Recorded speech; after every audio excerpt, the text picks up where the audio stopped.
오늘 함께할 말씀 34장 출애굽 34장과 35장의 말씀입니다. 이스라엘 백성들이 모세가 시내산에 올라가 있는 사이에 불안과 걱정과 염려 때문에 하나님의 형상을 만든다고 해놓고 우상을 숭배하면서 춤추며 정말 하나님이 제일 싫어하는 우상 숭배를 했던 것이죠. 그래서 하나님이 분노하고 이제 모세의 기도로 인하여서 그나마 한 3,000명 정도가 죽는 사건이 벌어지긴 했지만 하나님이 용서하시고 다시 이제 새 언약이 아니죠. 두 번째로 돌판을 하나님께서 모세를 통하여서 이스라엘 백성들에게 다시 한번 체결합니다. 그래서 34장에 보면 유언약이라고 이제 돼 있습니다. 그래서 다시 언약을 다시 한번 갱신하시고 하나님께서 세워 나가시는 모습을 보는데 여러 가지의 언약의 말씀이 있는데 첫 번째로는 13절에 보면은 이렇게 말씀하고 있습니다. 너희는 도리어 그들의 제단을 헐고 그들의 주상을 깨뜨리고 그들의 아세라상을 찍을 것이다. 첫 번째로는 우상을 다 척결하라. 너희들이 마음속에 또 너희들의 가방 속에 또 너희들의 어디에 숨겨놓은 그런 우상들이 있거든. 그런 것들을 다 깨부시라는 거죠. 하나님 외에는 다른 신이 없기 때문이라는 것이죠. 애굽에는 수많은 신이 있었습니다. 심지어는 개구리, 하늘, 강, 이런 신들이 많이 있었는데 그들은 오직 여호와 하나님 한 분뿐이라는 사실을 지금 모르고 있는 것이지요. 깨닫지 못하고 아무리 가르쳐줘도 수십 년 동안에 그렇게 우상을 숭배하며 또 신을 의지하며 많으면 많을수록 좋다 이런 사고방식이었을 것 같습니다. 하나님께서 다른 우상을 다 척결하고 제거하라고. 왜? 하나님은 질투의 하나님이에요. 다른 신을 인정하지 않는다.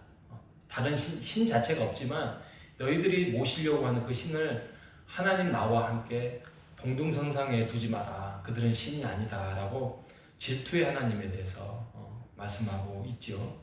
그리고 두 번째 가면 18절에 보면은 무교절을 지키되 이래 동안에 무교병을 먹어라 라고 말하고 있습니다. 6월절이죠. 6월절 14일날 지키고 그 다음에 일주일 동안 무교절을 지키라는 거죠. 이 무교절 때는 이게 좀 이렇게 좋은 음식을 못 먹죠. 누룩이 들어있지 않는 아무 맛이 나지 않는 빵을 먹고 쓴나물을 먹고 이제 이런 건데 그렇게 했던 이유는 너희들이 그렇게 맛없는 음식을 통하여서 너희들이 기억하라는 것이죠.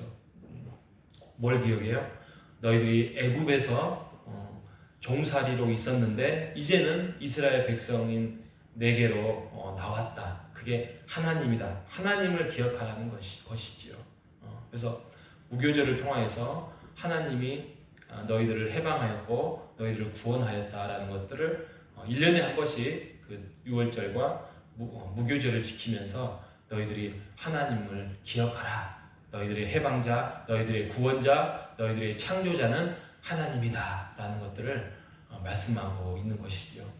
그리고 세 번째에 가면 23절에 보면 너희는 모든 남자는 매년 3번씩 주 여호와 이스라엘 하나님 앞에 보일지라. 그래서 3번씩 매년 여호와 앞에 뵈려고 나아오라라고 합니다. 이게 7.7절, 초실절, 수장절이지요. 이 세 절기.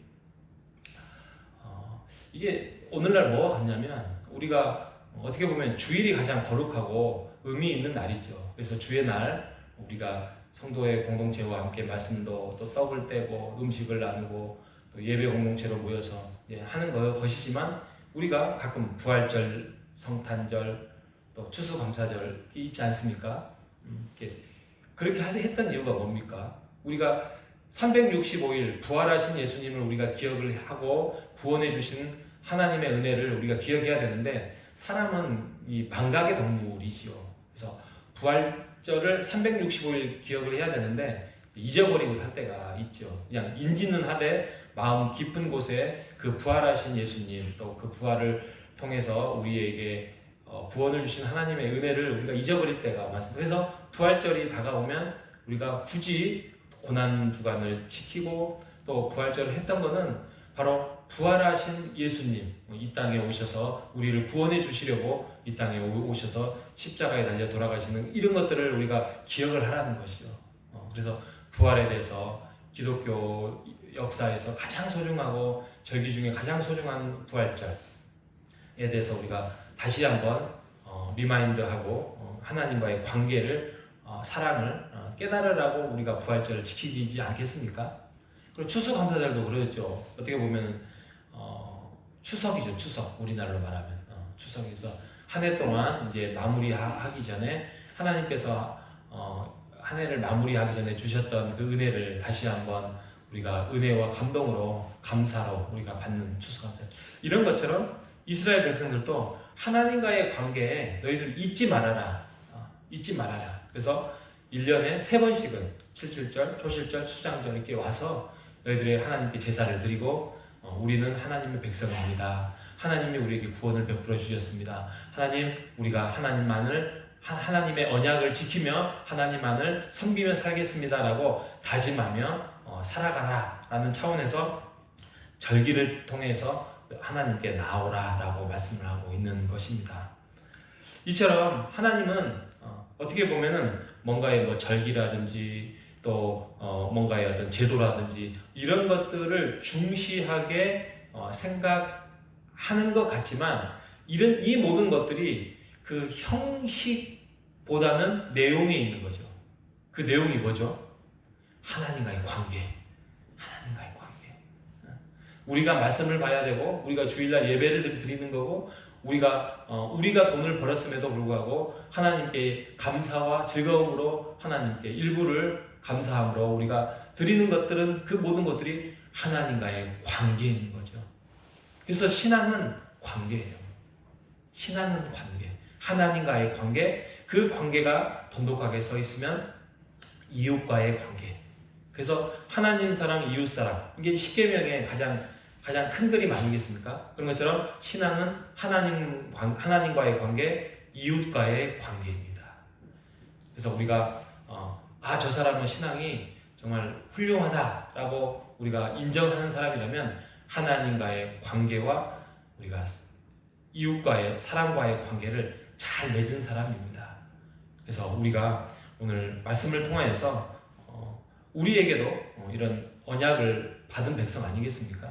그 언약을 받은 사람으로서 또 말씀을 우리가 지키는 사람으로서 주의 말씀을 오늘도 우리가 실천해야 할 사람으로서 우리가 여호와 하나님만을 섬기고 또 우리가 하나님과의 관계를 기억하고 그 관계를 오늘도 돈독히 세워나가는 우리 모두가 되시기를 주님의 이름으로 축복합니다. 하나님 감사합니다. 오늘 두 번째 돌판을 받았던 이스라엘 백성들이 다시 한번 다짐하고 하나님의 말씀 속에서 우상 숭배를 하지 아니하고 무교절을 지키고 또 세 개의 절기를 지켜나가라는 하나님의 말씀 앞에서 하나님과의 관계를 다시 한번 돈독하게 세워나가라는 하나님의 그 명령 앞에서 순종했던 것처럼 하나님 우리에게도 하나님과의 관계를 말씀과 함께 이웃과 함께 사랑하며 실천할 수 있는 오늘 하루를 허락하여 주시옵소서. 그래서 우리의 신앙이 점점 더 나아가고 성장하고 더 성숙해 나가는 우리 모두가 될 수 있도록 인도하여 주옵소서. 비가 옵니다. 비 오는 날씨 안전운행 또 아무런 사건 사고 없이 오늘 하루도 주님 안에서 평안하게 보낼 수 있도록 인도하여 주옵소서. 살아계신 예수님의 이름으로 기도합니다. 아멘.